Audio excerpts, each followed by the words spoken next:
खुशियाँ मेघना की जिंदगी में फिर से दस्तक देती हैं। प्लीज गाड़ी रोकिए जल्दी। अरे पर क्या हुआ बेटा? कुछ नहीं पापा, अब आप जाओ, मैं खुद से चली जाऊंगी कॉलेज। पर कॉलेज तो अभी 2 किलोमीटर दूर है, कैसे जाओगी वहाँ तक? अब वो देखिए मेरी सहेली कामना आ रही है। वो जो साइकिल पर आ रही है? हाँ पापा, वो मेरी सबसे अच्छी सहेली है, मैं उसी के साथ जाऊंगी। पर तुम साइकिल से कैसे? मतलब कुछ नहीं, आप जाओ। जब तक कमलनाथ अपनी बात पूरी करते, लक्षिता गाड़ी से उतरकर कामना के पास चली गई। कमलनाथ को ये देखकर अच्छा नहीं लगा। फिर थोड़ी देर बाद कॉलेज में कितना मजा आया ना। क्या खाक मजा आया, तू तो आराम से बैठ गई पीछे। मैं थक गई तुझे यहाँ तक ढोकर लाने में, तो मैं क्या करूँ? अब मुझे तो साइकिल चलानी आती नहीं है, तो तुझे ही ढोना पड़ेगा ना मुझे। लक्षिता और कामना कॉलेज में एक ही क्लास में पढ़ते थे। दोनों सारा दिन एक साथ ही रहती थी। कामना बहुत सुंदर और पढ़ाई में बहुत होशियार थी। लक्षिता के पापा कमलनाथ बहुत पैसे वाले आदमी थे, जबकि कामना एक गरीब किसान की बेटी थी। फिर उसी शाम, आजा आजा, मैंने तेरे लिए रोटी बनाकर रखी है। बाबा मैं आ गई। आपने खाना क्यों बनाया? मैंने बोला था ना कि मैं आकर बना दूंगी। अरे तू थकी हारी कॉलेज से आई और फिर रोटी बनाएगी, सो मैंने ही बना ली बेटा। और वैसे भी कुछ दिन बाद तो तेरी शादी हो जाएगी, फिर तेरी विदाई के बाद तो अपनी रोटी तो मुझे ही बनानी पड़ेगी ना। कामना की माँ नहीं थी, बस उसके साथ उसके बाबा गोविंद सिंह थे। दोनों एक दूसरे का बहुत ख्याल रखते थे। गोविंद सिंह ये तो जानते थे कि उनकी बेटी पढ़ाई में बहुत होशियार है, लेकिन फिर उन्हें दिन रात कामना की चिंता सताती रहती थी। उधर कमलनाथ भी अपनी बेटी से बहुत प्यार करते थे, लेकिन वो थोड़े घमंडी भी थे। वो नहीं चाहते थे कि उनकी बेटी किसी गरीब के साथ रहे या उससे बातें करे। फिर अगली सुबह कार में, पापा बस यहीं रोक दीजिए, कामना आ रही है। कमलनाथ ने गुस्से में गाड़ी रोक दी और लक्षिता को जाने के लिए कहा। लक्षिता भागकर साइकिल के पीछे बैठ गई। कमलनाथ को फिर से ये सब अच्छा नहीं लगा और उन्होंने इस बारे में लक्षिता से बात करने का फैसला किया। फिर उसी शाम घर पर, बेटा लक्षिता यहाँ आओ जरा। वो जो तुम्हारी दोस्त है, क्या नाम है उसका? कौन? कामना? हाँ वही। उसके पापा क्या करते हैं? वो एक किसान है। पापा आपको पता है कामना की मम्मी नहीं है, ऊपर से वो लोग बहुत गरीब भी हैं। पता था मुझे। सुनो, तुम ना उस लड़की से थोड़ा दूर ही रहा करो। है? क्या मतलब पापा? बेटी, मैं तुम्हें ये समझाना चाहता हूँ कि उस लड़की की और तुम्हारी कोई बराबरी नहीं है। पर पापा वो मेरी बेस्ट फ्रेंड है। वो तुम्हारी फ्रेंड इसलिए है क्योंकि तुम अमीर हो, समझी? पापा प्लीज, वो ऐसी नहीं है। लक्षिता को अपने पापा की बातें बुरी लगी और वो गुस्से में वहाँ से चली गई। पापा, लक्षिता कोई बच्ची नहीं है। और वैसे भी पापा, दोस्ती में अमीर और गरीब कौन देखता है? गरीब देखता है कि उसका दोस्त मालदार है कि नहीं। और तुम भी सुन लो, अगर किसी गरीब लड़की से प्यार व्यार किया तो कहीं किसी भूखी गरीब की चिकनी चुपड़ी बातों में मत आ जाना, समझे? अरुण था तो कमलनाथ का बेटा, लेकिन वो भी अपने पापा से बहुत अलग था। और कमलनाथ को इसी बात की चिंता रहती थी कि कहीं अरुण किसी गरीब लड़की से शादी न कर ले। वो चाहते थे कि उनके दोनों बच्चों की शादी उनसे भी बड़े घर में हो। हालांकि इस सब के बावजूद कमलनाथ अपने दोनों बच्चों से बहुत प्यार करता था। लक्षिता, मेरी बिटिया नाराज है क्या? और नहीं तो क्या पापा, सब लोग एक जैसे नहीं होते। पापा ये सही कह रही है। ओहो, तुम लोग ऐसे नहीं मानोगे मेरी बात। लगता है तुम्हें उस लड़की की असलियत दिखानी ही पड़ेगी। चलो फिर उस लड़की को टेस्ट कर ही लेते हैं। कमलनाथ ने जैसे तैसे अपने दोनों बच्चों को मना लिया।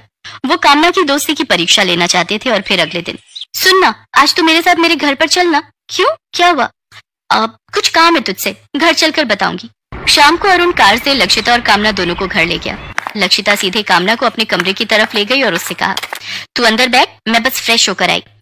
ओके, जल्दी आना।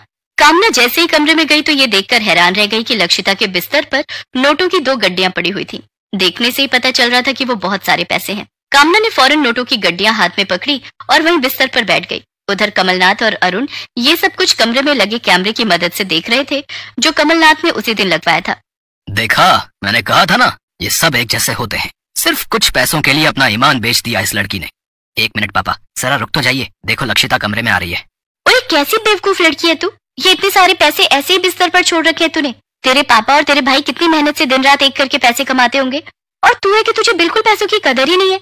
ले ये पैसे पकड़ और या तो अंकल को दे आ या फिर इसे कहीं संभाल कर रख। लक्षिता को तगड़ी डांट पड़ी थी, पर वो अंदर ही अंदर बहुत खुश थी, क्योंकि भले ही कामना न जानती हो कि वो एक बहुत बड़ी परीक्षा में पास हो चुकी थी, लेकिन लक्षिता ये बात अच्छे से जानती थी। उधर दूसरे कमरे में, उम्मीद है पापा कि आपको आपका जवाब मिल गया होगा। आपने उसे बहुत गलत समझ लिया। इतना कहकर अरुण वहां से चला गया। कमलनाथ हार चुका था और उनकी बेटी की दोस्ती जीत गई थी। फिर अगली सुबह, पापा सुनिए, आज सेमेस्टर की फीस भरनी है। हाँ, ये लो पैसे। कमलनाथ ने लक्षिता को पैसे दिए, लेकिन इसके बाद दोनों में कोई बात नहीं हुई, क्योंकि कमलनाथ के पास कहने को कुछ था भी नहीं। उधर कामना भी अपने बाबा से पैसे लेकर कॉलेज जा रही थी, लेकिन तभी उसने देखा कि रास्ते में कार का एक्सीडेंट हुआ है और कार सवार खून से लथपथ है। कामना ने जब उस घायल को देखा तो हैरान रह गई। वो अरुण था। कामना ने फौरन एक टैक्सी रोकी और उसे तुरंत अस्पताल लेकर पहुंची। डॉक्टर प्लीज जल्दी कीजिए, इन्हें बहुत चोट आई है। इनके सर पर चोट है, हमें इन्हें इमरजेंसी में ले जाना होगा। आप एक काम कीजिए, काउंटर पर 5,000 रुपए जमा करा दीजिए। अरुण ये सब देख और सुन रहा था। उधर डॉक्टर की बात सुनकर कामना सोच में पड़ गई, क्योंकि उसके पास पैसे तो थे मगर वो उसकी फीस के थे, लेकिन उसे पता था कि उसे क्या करना है। कुछ देर बाद कमलनाथ और लक्षिता भी वहां गए। लक्षिता ने आते ही कामना को जोर से गले लगा लिया। अरुण का ऑपरेशन हो चुका था और अब वो खतरे से बाहर था। फिर कुछ दिन बाद, अंकल नमस्ते। नमस्ते बेटी, कैसी हो? अंकल मेरी शादी तय हो गई है, तो सबसे पहला कार्ड मैं आपको ही देने आई हूँ। अच्छा, लड़का क्या करता है? जी वो सरकारी क्लर्क है। सही है, सरकारी नौकर है तो राज करोगी। कामना वहाँ से चली गई, लेकिन कमलनाथ को कुछ अच्छा सा नहीं लगा। फिर जल्दी ही कामना की शादी का दिन आ गया। वर वधू को बुलाइए, फेरों का समय हो रहा है। पंडित के इतना कहते ही दूल्हे ने सेहरा खोलते हुए कहा, रुको, फेरे तो तब होंगे जब मुझे कार मिलेगी। हाँ।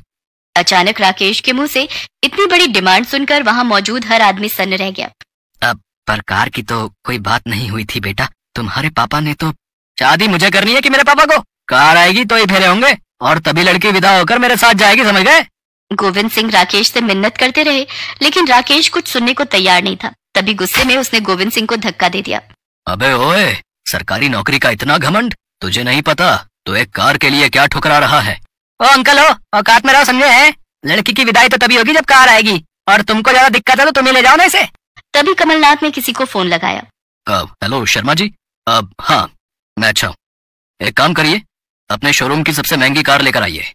एड्रेस भेज रहा हूँ आपको, जल्दी कीजिएगा, किसी को अपनी औकात दिखानी है। कुछ ही देर बाद ही नई नवेली चमकती हुई कार मैरिज गार्डन में आ चुकी थी। वहाँ मौजूद सभी लोगों को कमलनाथ की ताकत का एहसास हो गया था। अरे वाह अंकल है, आपने तो कमाल कर दिया अंकल है, इतनी बढ़िया कार मंगवा ली आपने तो है। अब तो खुशी खुशी विदा करो अपनी बेटी को मेरे साथ है। विदाई तो होगी, पर तेरे जैसे घमंडी और लालची के साथ नहीं। अरुण कहाँ हो? जी पापा। तुझे कामना पसंद है कि नहीं? है, मतलब नहीं। अब हकला क्या रहा है, हाँ कि नहीं? हाँ है ना। चल फिर बैठ मंडप में, बहू भी हम ले जाएंगे और दहेज भी हम ही देंगे। कमलनाथ की बात सुनकर गोविंद सिंह ने उसके सामने हाथ जोड़ लिए और उधर अरुण और कामना एक दूसरे को देखकर मुस्कुरा दिए। इसके बाद अपनी विदाई पर कामना रोई जरूर, लेकिन उसकी आंखों में दुख से ज्यादा खुशी झलक रही थी। मेघना श्यामलाल और सुजाता की इकलौती औलाद थी, इसलिए वो लाडली भी थी। उसके पिता श्यामलाल किताबों की दुकान चलाते थे। मेघना भी अपनी पढ़ाई पूरी करके अब अपने पिता के साथ ही दुकान पर बैठती थी। मेघना बेटी, ला तेरे बालों में तेल लगा दूं? कितने दिन हुए तूने सिर की मालिश भी नहीं करवाई। लंबे बाल रखने का शौक है, पर तेल भी तो लगाया कर। माँ, तुम हो ना मेरे बालों की देख रेख करने वाली, तो मुझे क्यों चिंता होने लगी? अच्छा, ससुराल चली जाएगी तो खुद से ही अपने सारे काम करने होंगे तुझे। क्या माँ, मैं तो वहाँ भी तुम्हें ही ले जाऊंगी। अगले दिन मेघना के पिता दुकान की किताबें और स्टेशनरी खरीदने बड़े बाजार चले जाते हैं। मेघना दुकान पर बैठी होती है। जी मुझे एक फाइल मिलेगी, बड़ी ऑफिस फाइल। जी ये 60 रुपए और ये 80 रुपए वाली है। ये 80 रुपए वाली दे दीजिए। ये इस तरह से पेपर नहीं लग पाएंगे, रुकिए मैं आपको पेपर पंचिंग मशीन देती हूँ। थैंक यू वेरी मच, वरना कोई इतनी मदद नहीं करता। वैसे मेरा नाम राजीव है, क्या आपका नाम जान सकता हूँ? जी मेरा नाम मेघना है। धीरे धीरे मेघना और राजीव दोस्त बन गए और अक्सर एक दूसरे को वक्त देने लगे। और फिर एक दिन, मेघना विल यू मैरी मी? हाँ राजीव, मैं भी आपसे बहुत प्यार करती हूँ। राजीव और मेघना अपने परिवारों में बात करते हैं और दोनों की शादी हो जाती है। मेघना अपने ससुराल आती है। राजीव के परिवार में राजीव के अलावा उसके माता पिता और छोटे भाई बहन थे। रिचा, अपनी भाभी को कमरे में ले जा। जी क्या? मैं भी और इसी वक्त आता हूँ। अच्छा रुकिए, मैं आता हूँ। राजीव, अभी इस वक्त कहाँ निकल रहे हो? बेटा, आज तो तुम्हारी शादी हुई है और बहू को यूं अकेले छोड़कर जाना जरूरी है क्या? माँ, ऑफिस में कुछ वर्कर्स दंगे पर उतर आए हैं, तो मेरे बॉस ने मुझे अर्जेंट बुलाया है। अब नौकरी में तो ऐसा ही होता है ना माँ, मुझे जाना होगा। मैं मेघना को समझा दूंगा, वो समझदार है। मेघना, मुझे थोड़ी देर के लिए ऑफिस जाना होगा। वर्कर्स स्ट्राइक करके ऑफिस में अपनी मांगों को लेकर तोड़फोड़ कर रहे हैं। जैसी ही बात सुलझेगी मैं आ जाऊंगा। मुझे भी बुरा लग रहा है, ऐसे तुम्हें अकेला छोड़कर जाते हुए। कोई बात नहीं राजीव, पहले काम जरूरी है। मेघना राजीव को जाते हुए देखती है और कहती है, राजीव सुनो, जल्दी आना। राजीव ऑफिस चला जाता है। अरे माँ, राजीव भैया कहाँ गए? राजीव के ऑफिस में कुछ मजदूरों ने दंगा कर दिया है, इसलिए उसे जाना पड़ा। राजीव ऑफिस पहुंचता है, वहाँ पर वर्कर्स दंगा कर रहे होते हैं। अरे मोहन सुरेश, ये क्या तरीका है मांगे पूरी करवाने का? इसे मारो सबसे पहले तो, ये मालिक का चहेता है, इसे मारो मारो मारो। सब वर्कर राजीव पर डंडे बरसाने लगते हैं। राजीव के सिर पर चोट आती है और वो वहीं मर जाता है। सारे वर्कर डर जाते हैं। अरे मालिक की गाड़ी आ गई, भागो भागो। राजीव, ये क्या हुआ राजीव? सर ये तो मर चुके हैं। हमें ये बुरी खबर राजीव के परिवार को देनी होगी। बॉस राजीव के घर फोन करके राजीव के मरने की खबर देता है। ये नहीं हो सकता, मेरा राजीव नहीं। पिता का फोन हाथ से छूट जाता है। वो बड़ी मुश्किल से सबको ये बात बताता है। मेरा राजीव, ये क्या हो गया? हमारी खुशियों को किसकी नजर लग गई? भैया, आप हमें छोड़कर क्यों चले गए? कुछ देर बाद मोहित रोता हुआ राजीव की लाश को घर ले आता है। मेघना तो बिल्कुल शांत हो चुकी थी, मानो उसकी जिंदगी रुक गई हो। राजीव, आप मुझसे वादा करके गए थे कि जल्दी वापस आओगे। आपने वादा तोड़ दिया राजीव, आपने वादा तोड़ दिया। मेघना के माता पिता भी आ जाते हैं। पूरा माहौल सदमे में आ जाता है। राजीव का अंतिम संस्कार हो जाता है। बहन जी, क्या कुछ दिनों के लिए हम मेघना को अपने साथ ले जा सकते हैं? जी ले जाइए, कुछ दिन इसका मन बहल जाएगा। माँ, मुझे कहीं नहीं जाना, मैं यही राजीव की यादों के सहारे रहूंगी। तभी राजीव की बुआ दादी कुछ औरतों के साथ आ जाती है। आशा, ये क्या हो गया? राजीव कितनी छोटी उम्र में चला गया। अब रीति रिवाज के मुताबिक मेघना बहू को राजीव की विधवा बनकर रहना होगा।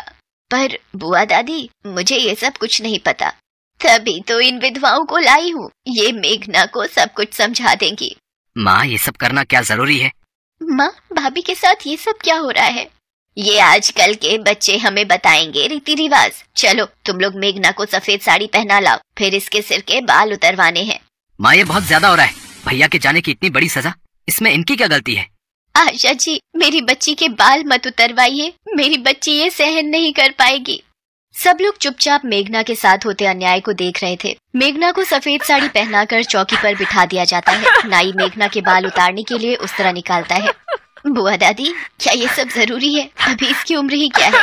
अब किस्मत ही फूटी हुई है इसकी। विधवा योग था तो अब पूरी जिंदगी विधवा बहू बनकर ही रहना होगा। मेघना रोए जा रही थी। सब लोग उसके साथ ये सब होता देख रहे थे, पर कोई भी उसके लिए कुछ कर नहीं पा रहा था। मेरी बच्ची मेघना, भाभी। मेघना बिल्कुल मायूस हो चुकी थी। उसके आंसू सूख रहे थे। उसकी किस्मत का फैसला भगवान के हाथ में था। तभी मोहित तेजी से मेघना की तरफ जाता है और उसका हाथ पकड़कर घर के मंदिर की तरफ ले जाता है और मंदिर में रखे सिंदूर को मेघना की मांग में भर देता है। सब लोग हैरान रह जाते हैं। ये क्या अनर्थ कर दिया इस लड़के ने? विधवा बहू से शादी कर ली। चलो चलो यहाँ से, कैसे पापियों का घर है। मेघना मोहित को चाटा लगा देती है और कमरे में जाकर फूट फूट कर रोने लगती है।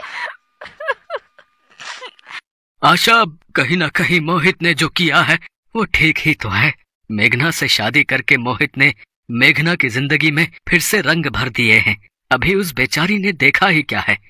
शायद आप ठीक कह रहे हो जी, हम भी तो ये सोच सकते थे, पर पुराने रीति रिवाजों के पल्ले में बंद कर आज एक बहू के साथ अन्याय कर रहे थे। मेघना, मेरी बच्ची, मैं जानती हूँ राजीव की यादें तुम नहीं भुला सकती, पर तुम्हें इस हालत में देखकर राजीव की आत्मा भी दुखी होगी। सब लोग मिलकर मेघना को समझाते हैं और मोहित के फैसले की सराहना करते हैं। मेघना की जिंदगी में फिर से एक बार रंग भर जाते हैं। एक विधवा बहू की शादी करके खुशियां मेघना की जिंदगी में फिर से दस्तक देती हैं।